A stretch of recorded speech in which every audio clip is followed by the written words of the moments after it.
पहले आप ये वीडियो देखिए। इस वीडियो में एक शख्स नकाब पहनकर आता है और ज्वेलरी वाले दुकान में घुसकर लगभग 10 से 12 वार कर देता है गर्दन और सीने पर।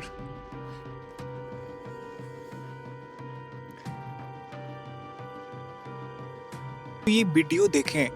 इस वीडियो में जो शख्स इस बुजुर्ग पर जो हमला करता है, IMR कॉलेज से पढ़ लिख कर MBA की पढ़ाई पूरा कर कर इसे ग्वालियर और गाजियाबाद जैसे सेक्टर में जॉब भी मिल गया था।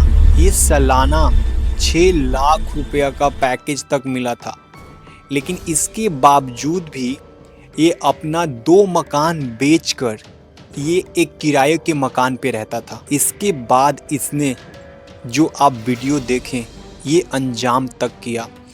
आखिर आपसे ये सवाल है कि जो एक लड़का IMR कॉलेज से MBA की पढ़ाई पूरा करने के बाद भी उसका सालाना 6 लाख रुपए की पैकेज तक मिलता था, उसके बावजूद भी वो ऐसा कदम क्यों उठाया लूटने का? क्या हुआ था जिसके वजह से लूटने का प्लान किया? ये लूटने के दौरान जब गया तो वहाँ लगभग उनके सीने पे गर्दन पे 10 से 12 वार कर कर इनकी हत्या कर दी। तो चलिए इसके पीछे की पूरी कहानी को समझते हैं। यह घटना 4 दिसंबर 2025 की है। ये जो शख्स है इसका नाम अंकित गुप्ता है। गाजियाबाद के मोदी नगर के गोविंदपुरी मार्केट के कॉलोनी में रहता था किरायों पर। इसके घर से मात्र 500 मीटर की दूरी पर Girdhari Lal and sun jewellery के नाम का एक दुकान था। ये दुकान 50 साल पहले गिरधारी लाल वर्मा जी ने चालू किए थे। गिरधारी लाल वर्मा जी का 3 दुकान था, जिसमें से ये सबसे बड़ा दुकान था। इस दुकान से 10 से 15 लाख रुपए रोजाना का सेल होता था। इस दुकान पर गिरधारी लाल वर्मा जी खुद और उनके छोटे बेटे उपेंद्र और कभी कभी उनका पोता अभिषेक फ्री टाइम में आकर हेल्प कर दिया करता था। ये दुकान इनके घर के अगले हिस्सों में बनाया गया था। दुकान से घर जाने के रास्ता 100 मीटर घूम कर था। वहाँ की लोगों की भीड़ भड़का देखकर इसका मन में लूटने का ख्याल आने लगा। इसने तकरीबन 2 महीनों तक लूटने का प्लान बनाने लगा। अंकित गुप्ता ने गूगल पर जाकर सर्च करने लगा, यूट्यूब पर वीडियो देखा, बहुत सारे ऐसा सीरियल देखा कि कैसे पुलिस से बचा जाए, कैसे अपने फिंगरप्रिंट से बचा जाए, कैसे वहाँ लूटने के बाद वहाँ से भागा जाए।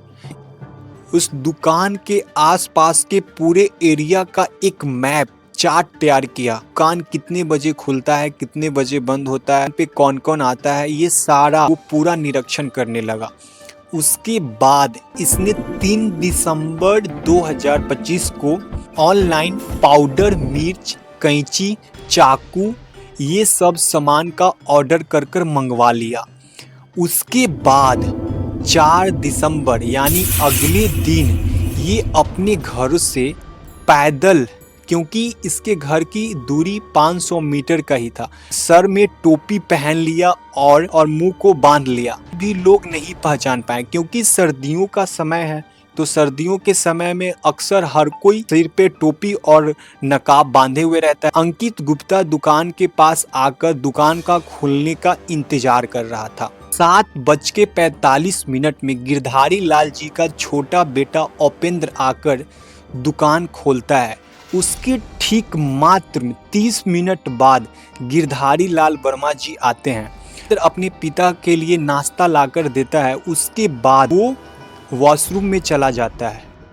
तब अंकित गुप्ता बहुत ही चालाकी से अंदर आया, क्योंकि कोई भी सिक्योरिटी गार्ड नहीं था जो उसे रोक पाता।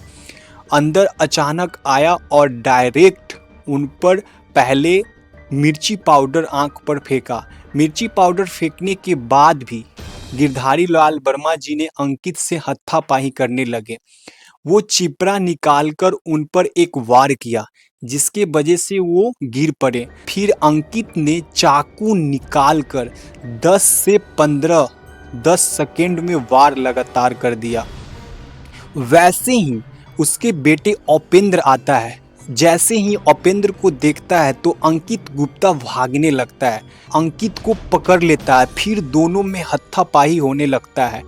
उपेंद्र कोशिश करता है कि इसे पकड़कर दुकान के बाहर ले जाएं ताकि लोग देखेंगे तो मुझे हेल्प करेंगे।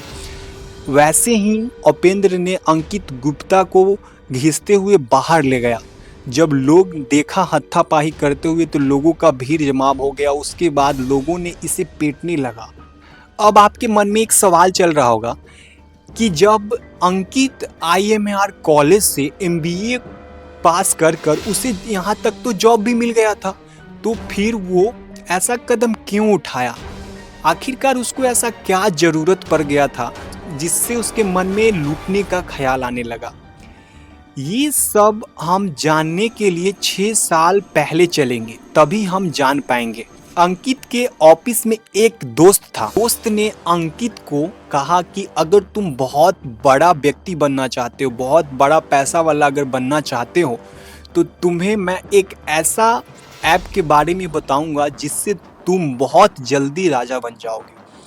ये उसके मन में लालच भी भावना इसके अंदर आने लगा। तो फिर इसके दोस्त ने ऑनलाइन गेमिंग के बारे में सजेस्ट किया। फिर इसने 10,000 रुपया देकर अकाउंट बनाया। इसे शुरुआत में बहुत ही कमाई हुआ। उसके बाद कुछ महीनों बाद इसे घाटा लगने लगा। मात्र 10 दिन में 50 लाख रुपया का नुकसान हो गया था। सारी बातें वो अपनी फैमिली से शेयर किया।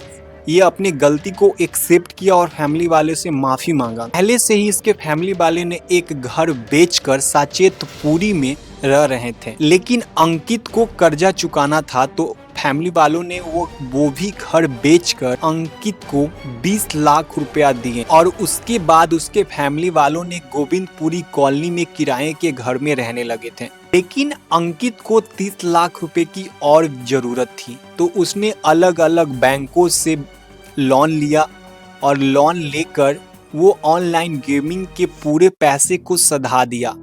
ये लोन के पैसे को सधाने के लिए वो ऑनलाइन बाइक चलाकर पैसा कमाता था। तभी उसका नज़र गिरधारी लाल एंड के दुकान के नज़रों पर पड़ता है। तभी इसके मन में ये ख्याल आता है कि अगर मैं इनके दुकान लूट लूँगा तो एक बार में मेरा कर्जा सब खत्म हो जाएगा। उसके बाद अंकित का साथ क्या हर्ष हुआ वो से आप वाकिफ हो ही गए। अंकित पुलिस के पूछताछ में यह भी बताया, मुझे तो ये भी डर था कि लोग मुझे पीट कर मार देंगे। अगर मैं लोग से बच जाऊंगा तो मुझे पुलिस एनकाउंटर कर देगी।